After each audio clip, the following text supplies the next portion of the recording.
ayoli ham bor, ayyori ham bor. Erkakni keragi ham bor, kerak emasi ham bor. Men hayotda shuni tushunib yetdim. Shuning uchun o'ylaymanki, oilani mahkam turishi erkak kishiga bog'liq. Ayol ojiza bo'ladi. Ayolni qancha siqsangiz, ayol qochib ketishga harakat qiladi. Ayolni chiroyli yashashingiz kerak. Ayolga yaxshi gapirishingiz kerak. Quloqimiz bilan yaxshi ko'rish bu bejizga emas ekan. Er qiladigan ham, qaro yer qiladigan ham ayol deb yomon fikrga boradi-da. Yo'q. Ayolni ham chiroyli gapirib boshqasi ayol siz ertagacha duoda bo'lasiz, ko'karasiz. Bu narsa bor narsa. Ayolga baribir dilini ozor qilib chiqib ketsangiz, ayol bir dil oridimi agar haq bo'lsa, ayol halol bo'lsa, oilam, bolam, chaqam deb yashab kelayotgan ayolni dilini ordingizmi, erkak hech qachon ko'karmaysiz. Ko'karish mumkin vaqtinchalik.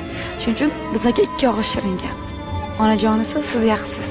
Sizdan boshqa hech kim kerak emas desiz, olam guliston to'rsin.